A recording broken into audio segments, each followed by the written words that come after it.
Well, I think 3-4 games in the season, I've got a pretty good idea right now of what our team is all about, and it's a constantly evolving thing. But I think right now we have a pretty good handle on where our strengths are and where our weaknesses are, and things we need to do to try to shore those up. What about the personality? This has been a fun team. We've said that from spring training on. They enjoy each other. They have a good mixture of when to have fun and when to be serious. I think it really started in the off season. They had a great off season, and we've had some great off seasons before. But this team during 7-on-7 in the summer, just listening to them talk about it, they really had a good time, and it's carried over through fall camp and through the opening part of the season. How much of that's Colt? I think a lot of it's Colt because he's a natural leader, and now as a 3-year starter, it's even easier for him now to get on the phone and say, hey, don't forget we're going to be here at this time, and the guys like him, and because of that they rally around him, and they take a lot of pride in protecting him. The offensive linemen do. So I think a lot of it is him. I think a lot of it's our seniors. They've done a good job. So much of the talk before the season started was Vondrell, Fozzie, Chris. Did you know Cody Johnson could have this kind of impact this early on? No, I didn't. Because early in the season, early in fall camp, we were looking at him mainly as a fullback, and then early in camp, he kept doing some things from that position that got our attention, and then always in camp, we train our fullbacks as tailbacks so that we can save legs. So part of the deal was, he was working some at tailback in the gun just so we could save legs. It was hot, and you're out there for hour on hour. And every time we did, he did a good job. So we finally just started working him more there, and he's done a heck of a job for us. Up until this point, maybe y'all haven't needed Fozzie as much because y'all been winning so handedly.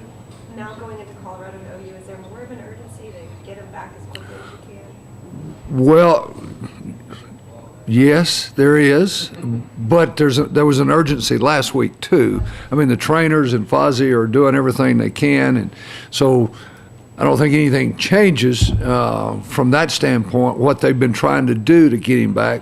But obviously, as you enter conference play, you want as many healthy bodies as you can have. There's no doubt about that. Is it fun to be a part of a conference where you have 3 Big 12 teams in the top 5? I mean, it hasn't been like this. Well, sure.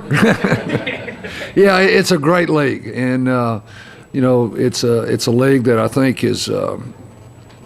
I think across the nation has established itself as one of the best. There's several, but it's a fun league. And when you look around at the top 10, the top 15, you look around at the quarterbacks in the Big 12, and what they're doing nationally, it's a fun league. Jordan talked about unselfishness, and that's one of the things that this team has. How important is that for you, the guy that kind of pushes the buttons, to have a group that really is that way? It's something that's talked about every year, but some years it's not as real as it is this year. And these kids are, for example, at UTEP, they were playing a lot of man-to-man, and many of the balls, everything was directed at Quan. It would have been very easy for Jordan's position to be upset. Coach, I'm getting man-to-man too, and then the last 2 weeks, it's kind of been Jordan who's really stepped up based on what we're seeing, and Quan's been thrilled about it. So the Colts touchdown run on the option is a prime example of unselfishness. You had Jordan Shipley and Malcolm Williams did a great job on the 2 support players. Colt got behind them to the boundary. Things like that is when you really notice your team they're playing every snap. And it doesn't matter who gets the credit. Coach, maybe a question about philosophy here, but when you have a quarterback that has numbers that are extreme, do you change anything, whether it's extremely bad or, in Colt's case, extremely good? Do you think about, I don't want to ruin it, I don't want to jinx it? Do you deal with it any differently, or do you have to stay That's the same? probably more baseball than it is football. All the superstitions. No, he's on a roll. He's playing extremely well, and part of the reason is he's preparing extremely well. He's making a list of questions to talk about, and I saw this in this ball game. What do you think?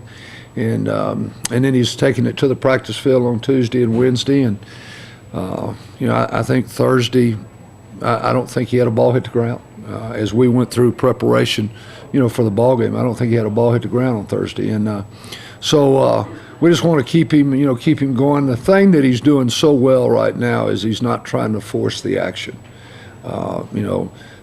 He's taking the ball down when it needs to be checked down.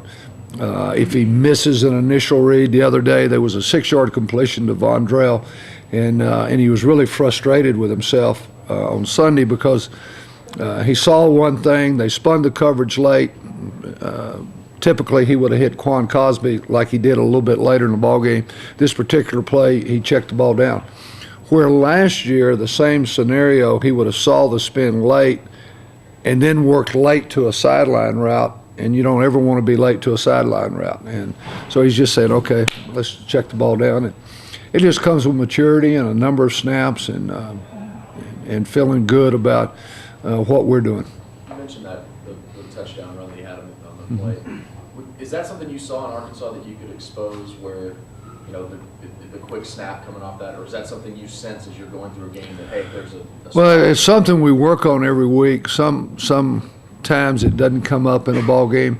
That particular play that you're talking about, the time before we thought they were a little bit late getting set, and so we wanted to come right back with a quicker count from the gun, and it executed it perfectly, and we had them, they were not ready on that particular play. Coach, in 05, Vince accounted for about 60% of your total offense, running passing. Colts at about 70 right now. Is it a situation where you worry that he's too big a part? You're not getting enough from other guys?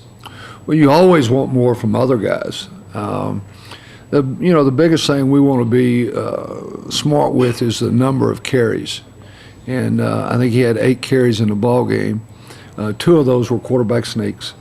And he had 1 zone read, had 1 quarterback draw, had 1 option.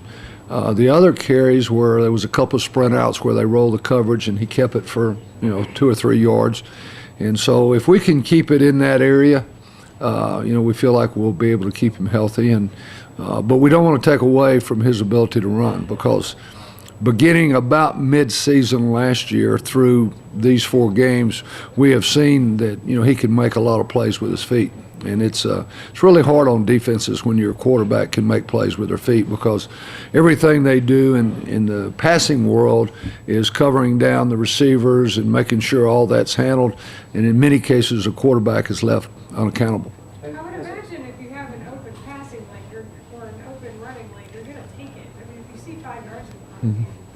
Yeah, I think that part of that is a sense, and part of it's down in distance as to, what does the situation call for. I mean, there's been times this year where, he slid up in the pocket, and he had gone through his first and second read, and the third read was open, and he left, and we talked about it on Sunday, and in both cases he was right. There was a huge hole open up. He said, I knew I had 3. I knew where my third choice was, but I felt like I could just go on and make a first down right here. So.